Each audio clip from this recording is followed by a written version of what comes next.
California Color Guard Circuit Educational Series 2025. Join us as we have a conversation with Performance Master Wayne Harris, who'll provide us with a few mid-season suggestions and some of his warm-up games.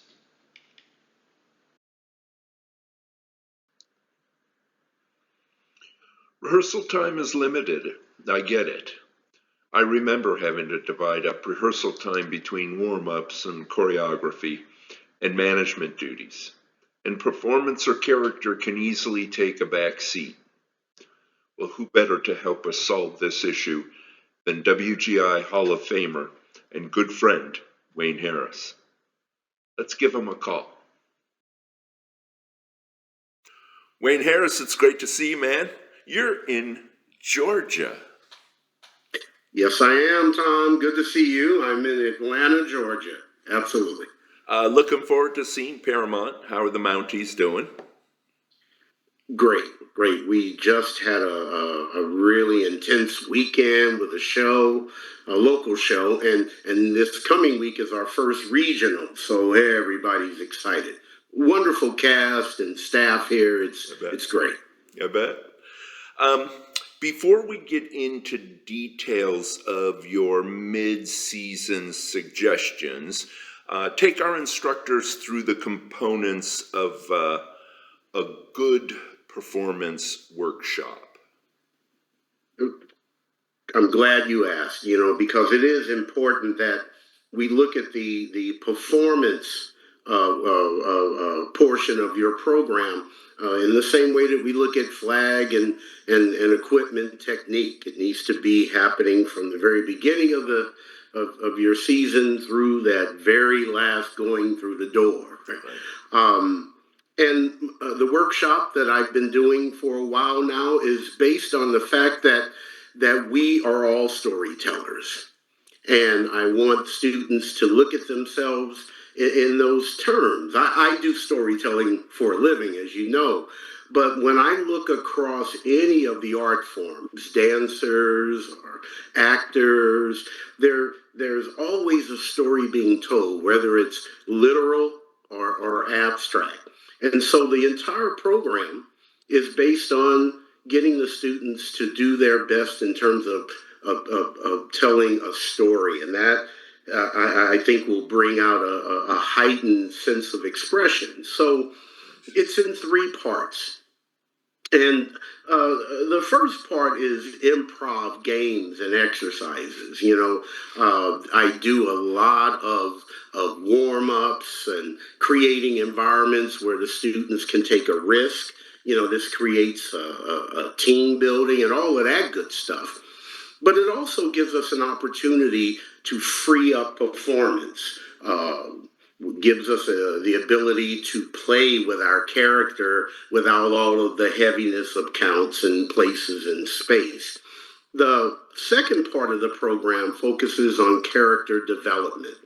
And we do various exercises, creating histories for our characters, really thinking about the environment that they're in, as well as what's the underlying motivation, those basic theater efforts, and then play around with the character traits. If you're a mailman, how does a mailman move? What does a mailman do? And so it gives you really that opportunity, both if it is literal or non-literal. All of those things come into play in terms of character. And then the third part of the workshop is creating a narrative, or some students would understand that when you're reading Romeo and Juliet, it's not just what Romeo is saying, but it's what Romeo wants. And that's called subtext. And what I do with students is to create a subtext throughout the entire show. Nice. And we're just following the basic tenets of storytelling. Beginning, middle, and end. Each of your movements, your students should understand, what is this part of the story saying? How do we sustain that? And then how do we resolve it? So it's those three components that I use in order to establish a performing an improv workshop. So back to reality. How do I get them through the door? That 10 minutes outside the competition area can make or break a performance. We know that. How would you suggest a young instructor approaches that 10 minutes? Well, it starts long before that 10 minutes. And it's March 1st, right? And most of the teams hopefully have most of their show now, but lots of new counts and lots of things to think about. And as you said, that moment prior to going through those doors can make or break a performance, especially with the younger teams. Yes. It's important. It doesn't matter what age group that you're working with. It's important that the day of a competition that the students know exactly what's expected of them and when things are happening. You don't want to leave any room for doubt. They know exactly what time, the warm up block is and where. They know exactly. And you might not think of this in terms of performance, but it absolutely supports that idea. It's as simple as if you know the movement that you're about to do, you've been doing it 100 times, chances are you can breathe more deeply doing it. A lot of the times when we're thinking about something, we're tight in the shoulders or whatever because we can't quite anticipate the next move. But if I've done this move 100 times, I'm able to breathe through it. And that idea of breath carries through the entire day. One of the things I do with younger guards, and once again with even older guards, is we sit and talk about how do you prepare on show day. And we don't just talk about those 10 minutes. We talk about the minute you wake up. We talk about the minute you wake up, you give yourself that moment just to kind of breathe in and think about being here now and what you have to do that day. And boy, you just keep that breath with you. And so then you allow your students to tell us what you do. I have breakfast. I always have feed my little brother, whatever it is that they do. But the point of this exercise is that the students are thinking about preparation from the beginning of the day. And then the next question is, how do you walk into the gym? How does that breath take you into the gym? And then same breath takes you onto the floor. And just tell us what you do. And then it allows the teacher to kind of, direct things certain way. Well, maybe you want to make sure you have breakfast, or maybe you want to just stop, take a breath before you step onto the floor.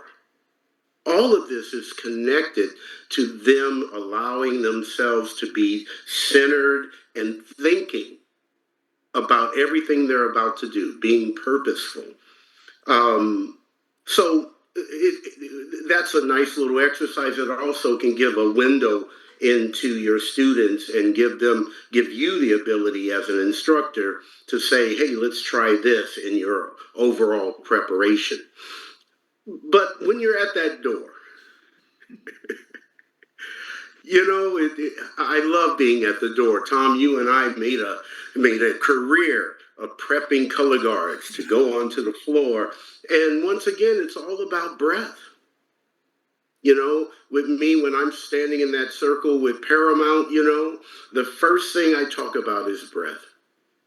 And typically, all color guards have their traditions. Hopefully you have cool traditions. Everybody elbows everybody to the right, or you sing little silly songs. Color guards have done that forever. And we love that part of our activity. And what that does is when you do unison anything, it brings the group together. That's why forever and a day, Since time immemorial, we chant coming into the storytelling circle.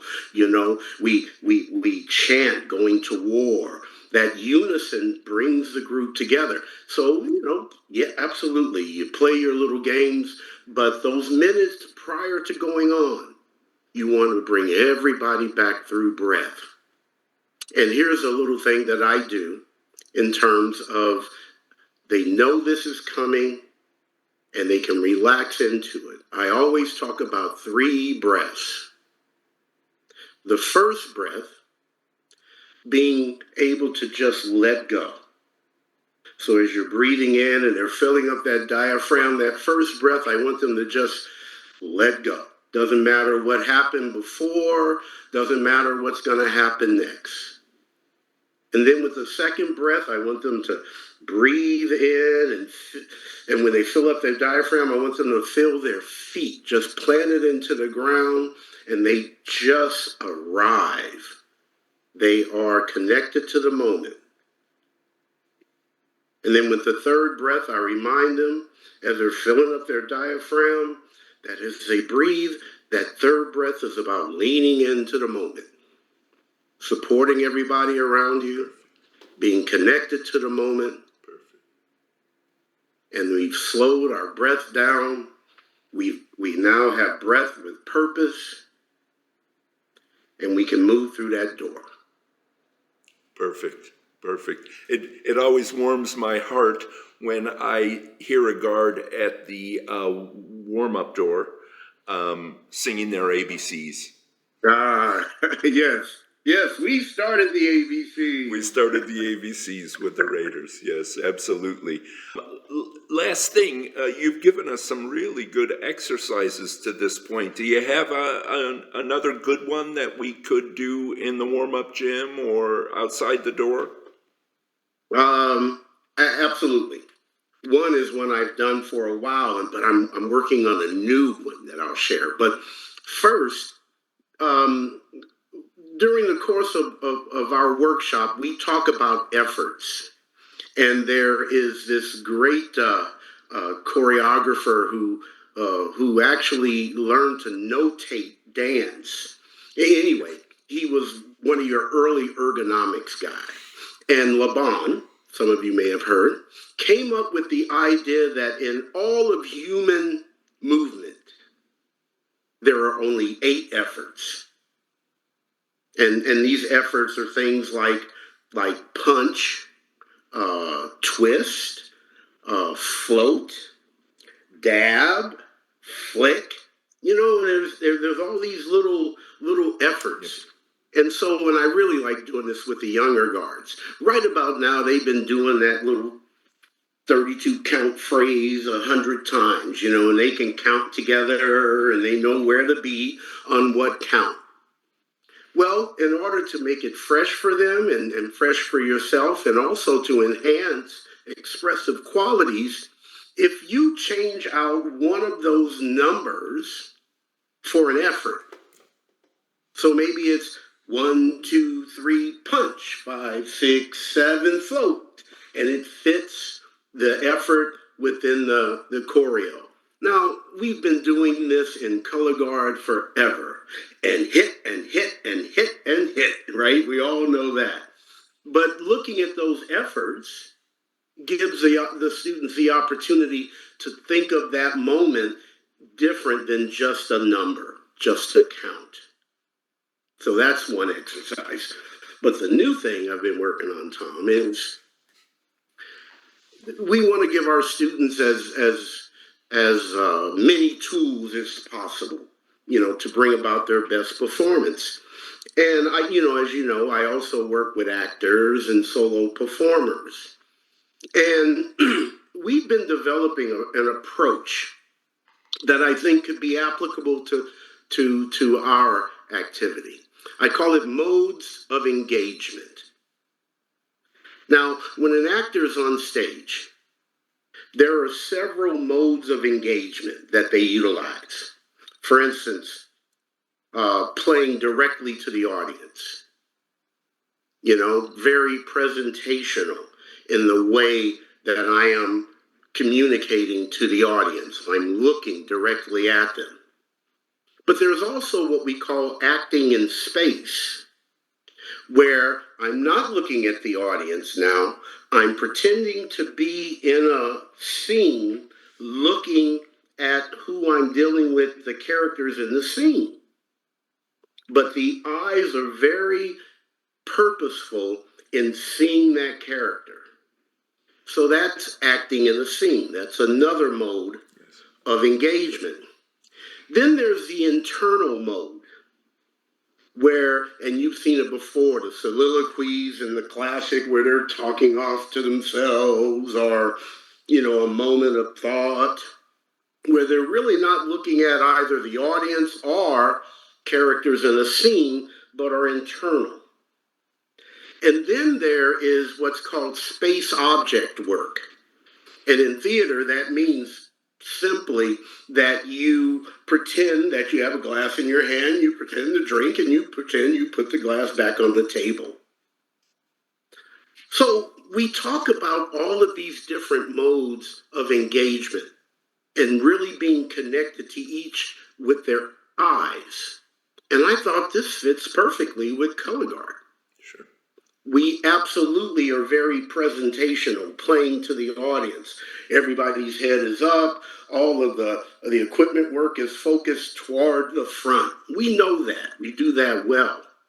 But we also have scenes. Our scenes are when we come together in maybe a duet or a trio, where our eyes are connected with one another. And if I'm really looking at my partner in a duet, everybody in that arena is going to read that. So you think of that as a scene. Be very connected with your eyes in that scene. And then even the internal stuff. We've all seen it where you're just out there spinning. You're out there doing that thing, and it's about uniformity, but the eyes aren't the thing. The eyes are moving more with the equipment, or with the shapes that you're making, with your body. And then the space object work. We've all seen the choreo have you come around or step over. Right. So I would suggest that you sit with your students, and if you have an opportunity to look at a video with them, this is even better, and you have them identify when it's a audience, when the eyes are to the audience, when the eyes are in a scene, when the eyes are internal, and when we're creating imaginary space objects. And just again, right about this time of the year, it gives them another way to look into their program, right? And help to create a more enhanced expressive qualities. This has been perfect. Perfect mid-season suggestions, things for our younger instructors, even some of our more experienced instructors to take away with, and I thank you a lot for that. Well, thank you for the opportunity. I love the circuit of, I've been a part of that circuit forever, and It's nice to see it being so strong. And yes, thank you for the opportunity. You bet. Safe travels, man. No problem. I will be fine. We'll talk to you soon, and good luck at the regional. All right. I hope you benefited from this episode. In the next episode, let's talk about the I&E competition. Again, if you have any questions or concerns about the judging system, email me at judges@theccgc.com. Until next time.